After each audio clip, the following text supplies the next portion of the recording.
So let's just start by saying, so I'm here with Ian Green, my colleague from the UK, and we're going to be talking about It's a Sin, the drama It's a Sin, and the opportunity it's given us to talk about HIV today. And for those of you who haven't seen It's a Sin or not aware about it, it's a 5-part British television drama series about young people living and loving in London in the 1980s at the dawn of the HIV epidemic, and in those terrible days before there was effective treatment for HIV. And it's been described as heartwarming, but with humanity and humor at its heart. And it's also full of joy, life, and surviving. And it's available on Prime Video, Amazon Prime Video here in Canada, and all episodes are now streaming on that service. So maybe I could start by saying a little bit about myself. So I'm a gay guy and I'm living with HIV. And I've lived with HIV for a long time, but I don't identify as a long-term survivor because I was diagnosed after the introduction in the mid-1990s of effective treatment. But I have been witness to the epidemic from the beginning. I'm a social worker by profession, and the first decade of the AIDS epidemic throughout the 90s, I was a counselor in an organization that worked with gay men and lesbians. And so, of course, we saw a lot of people who were very anxious and frightened about HIV or AIDS, as we thought of it in those days, both for themselves and for their friends who were sick or dying. And it was a very difficult time for all of us. And I went on to spend much of my career working in gay men's health. I've now retired, and I am doing volunteer work in the HIV sector now. So I like to joke that I'm doing what I've always done, but now I don't get paid for it.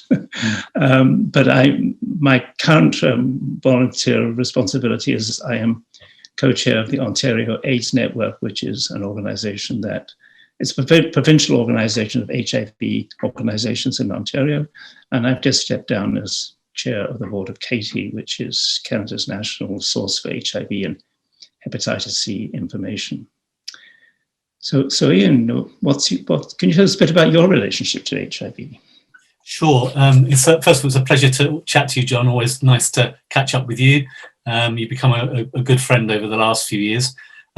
So I was diagnosed with HIV in 1996, so when antiretrovirals were just becoming available. So I consider myself to be very fortunate that I was able to access treatment very early on in my diagnosis. But when It's a Sin was portrayed in the early 1980s, I was 18 then, and so a young gay man exploring my sexuality. And so that the drama really resonates with me, but also it goes back to the history of the organisation that I now lead, and there's some scenes in It's a Sin which have got characters from the Terrence Higgins Trust as part of the drama, and Terrence Higgins Trust is the UK's leading HIV and sexual health charity.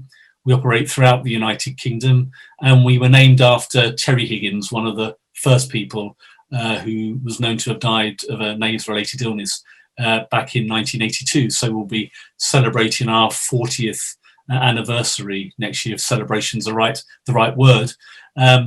But we are involved in a whole range of different HIV prevention activities, as well as supporting people to live well with HIV.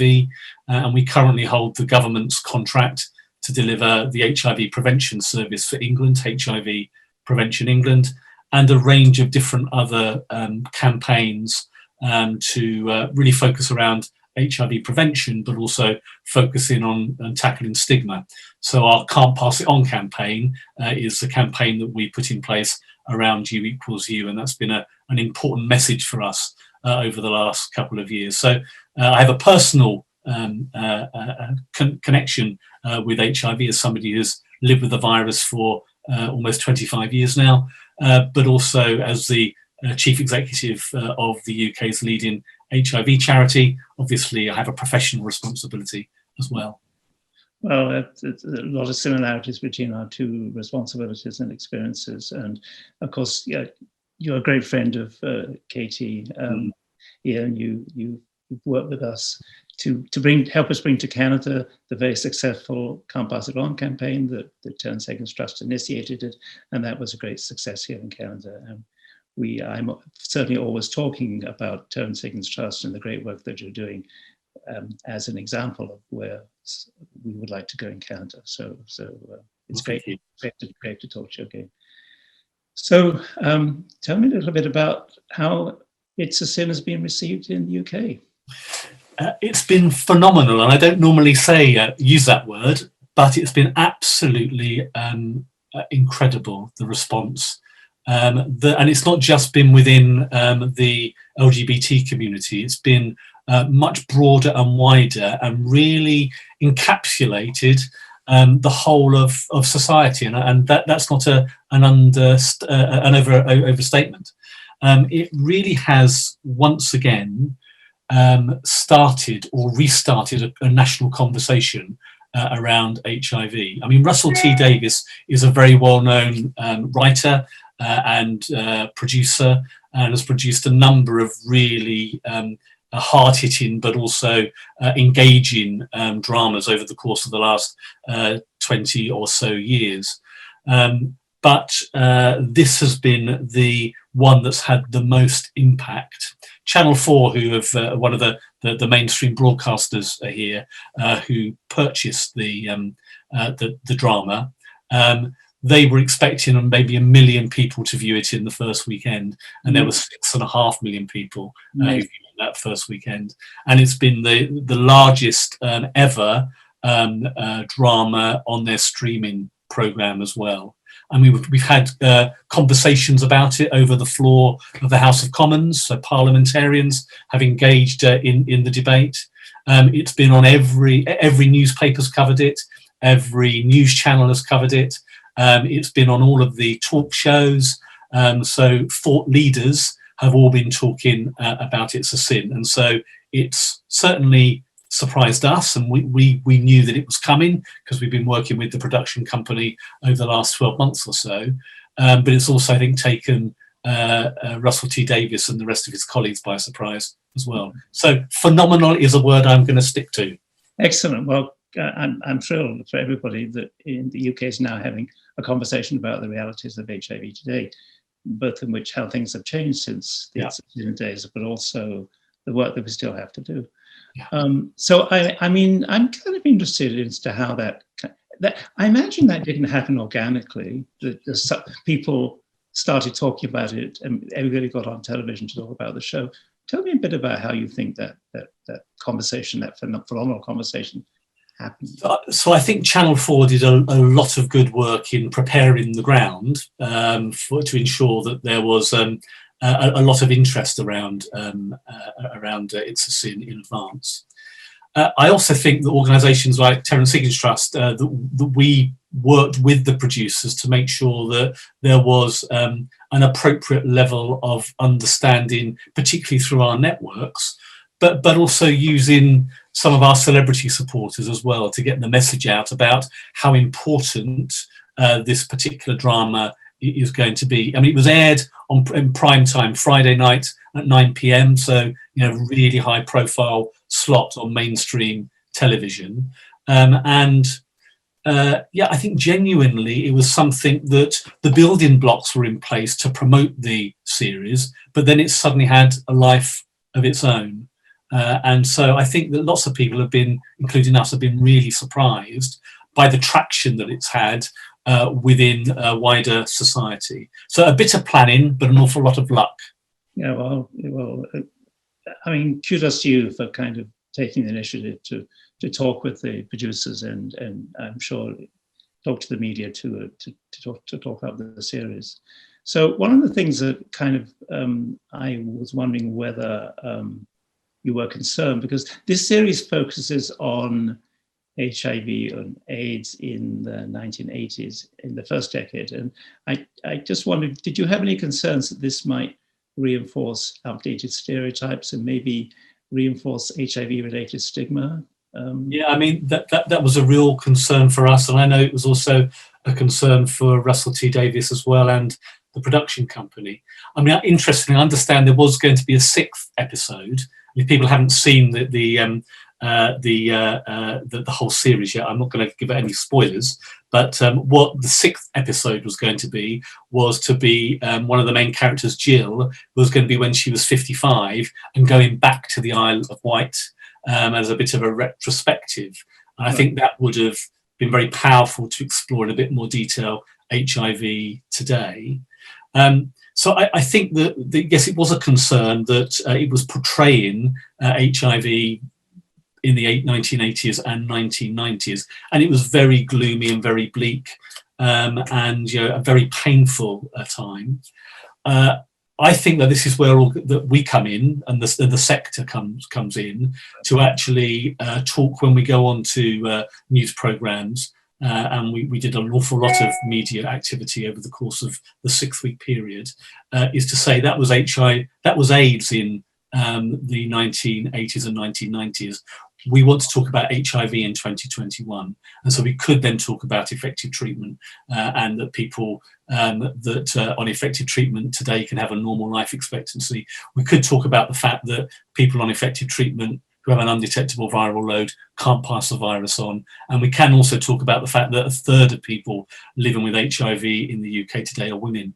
And people of colour are disproportionately impacted by HIV as well. So it gave us an opportunity through what is ultimately a drama to talk about the reality of HIV in 2021. So absolutely, it was a concern for us. But I think that how us and others have been able to develop that narrative has meant that that's not been an impact in terms of how people are viewing the series. Yes, and I've seen some of the interviews that you've done and the discussions you've had, Terrence Higgins Trust, yourself and your colleagues, online, and it's been very impressive. What's kind of struck me, though, somewhat disappointingly, is that not everybody who's living with HIV, who's worked in the HIV sector, particularly in the United States, have really enjoyed this program. They've seen it as maybe reinforcing stereotypes of gay men being reckless and having sex, even though they knew they say they knew they were passing on the virus, that they were full of shame. And I just wonder how you respond to those criticisms by some very prominent HIV activists in the States. Yeah, so I've read and I've been in contact with some of the colleagues who I respect and trust in the States. I think the starting point for me is this is a drama. It's not there as a factual demonstration. It's not as a documentary. And I think what Russell T Davies was trying to do in 5 actually quite short episodes was to try and accurately portray what things were like for some people, not everybody, impacted by HIV and AIDS during the early days of the epidemic. And ultimately, he needed to make sure this was going to be a programme that people wanted to watch and that commissioners were going to buy. And I think he did a remarkable job in doing that. I guess my reflection, John, on this whole issue around shame and issues around recklessness. I think that does come out at certain points in the in the drama, but that was reality for some people. Certainly, some of my reality around shame in the 1980s and 1990s. So it's a drama. Some people love it, some people will hate it. But what we must make sure we do, whether we like it or not, is use it as an opportunity to talk about HIV and the narrative around HIV today. So, not everyone's going to like a drama, are they? No, in fact, they're not. And I must say that I find, I lived in Toronto, I've been here since 1975, so I was in Toronto in the 80s. And I must say, when looking at the drama, it reflected my experience. I really saw myself there, and I saw my friends and some of the issues we had to struggle with. And yes, there were times when we did party too much. We did have too much to drink, and but we were young and we were, we were human, I guess, essentially. And but I had, these are not criticisms that I particularly heard in Canada. The series is about gay men, though, in the 80s. And, it may resonate with, you'd have to be in your 50s at least to remember the 80s as an actively sexually active person. And I think we don't want to forget those years, and it resonates with those of us who lived through them. But I'm just wondering how well you think the series has worked for younger people or newly diagnosed people who, for most of whom an HIV diagnosis will be a very different experience than it was for the young men portrayed in Is the Sin. It was again another concern that, will this resonate with young people or younger people today? And they're the group who have taken It's a Sin to heart more passionately than some people of our generation. And I think partly because it's become as a complete surprise to them that this was what it was like back in the 1980s and 1990s. They were shocked and horrified about Section 28 when the Thatcher government were put in place restrictions on having the ability to talk about homosexuality in schools. They were horrified that was in place and put in onto the statute book. They were horrified about how homosexuals and gay men were treated back in the 1980s and 1990s. So for them, they saw this and they were amazed about the progress that's happened, but also were really keen to make sure they had up-to-date information about the history and about the journey that we've all been on. I think the other thing that this has highlighted is the really important need, and again, it's another campaigning point for us, for good quality relationships and sex education in school, which is only just becoming mandatory, and COVID willing, will be actually introduced into the curriculum in all schools in England in this academic year. But I think the other thing that really surprised me, and this is what has really overwhelmed me, is the cast of It's a Sin are all young gay guys mainly, and they've all become activists. They've all become these amazing HIV activists, kick-ass activists, I would say. They've all been going on to news programmes to talk about HIV today. One of them, a guy called Nathaniel, who plays a character in episode 3, a love interest of Richie. He's a good friend of ours and he's openly living with HIV. And so he's used his story to talk about the realities of HIV today. They're all talking about U equals U and the importance of U equals U today. So actually, I think it's actually resonated far more strongly with a younger audience than I think Russell T Davies or us would ever think would be possible. That's amazing. I mean, I had a couple of experiences talking recently with young people.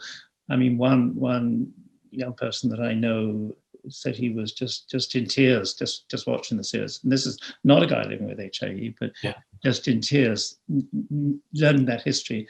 And another guy who thought that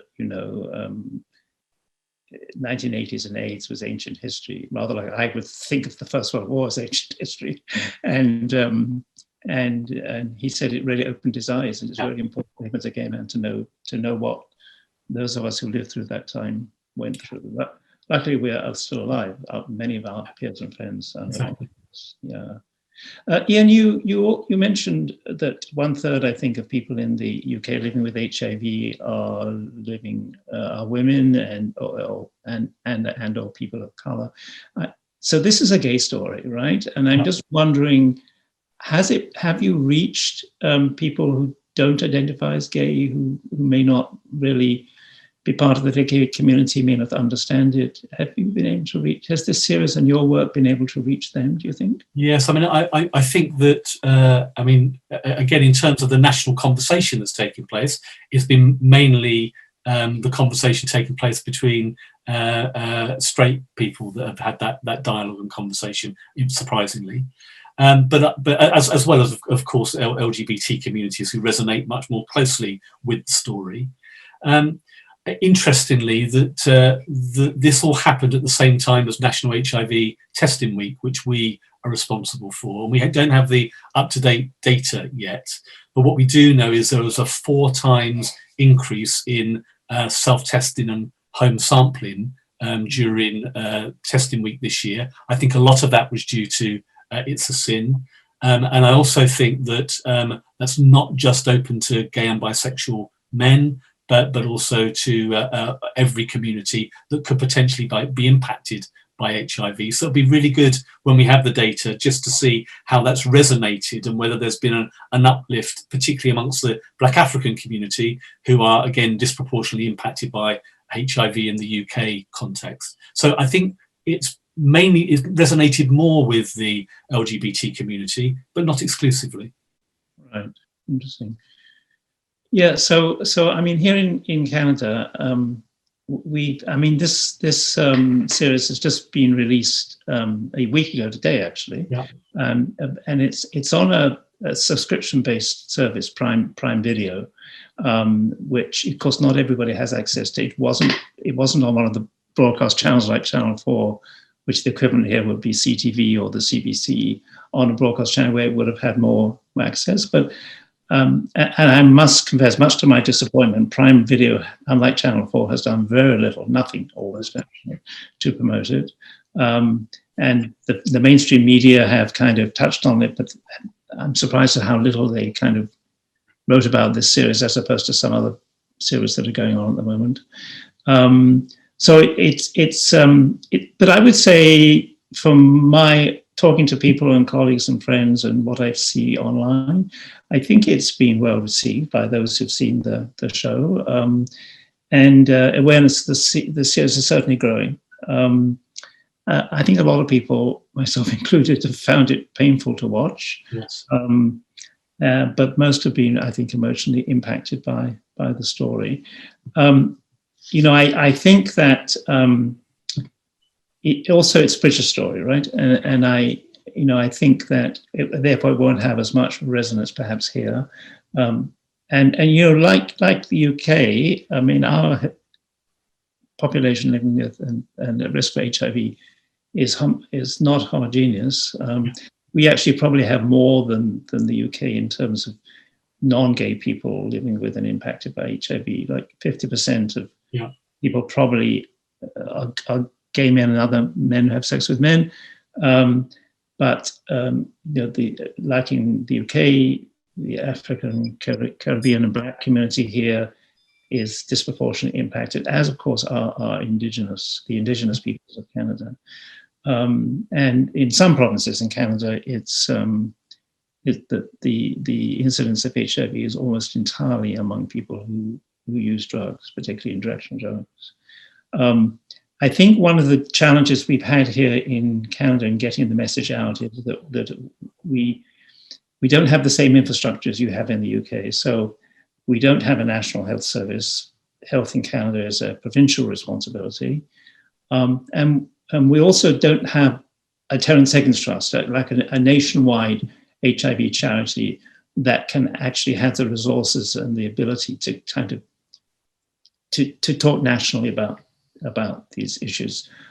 We have, our HIV organizations, our HIV service organizations are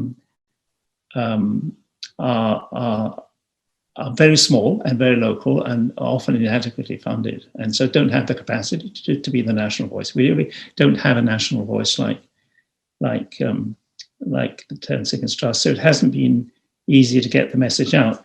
But I think we're doing our best to try and promote the series as best we can.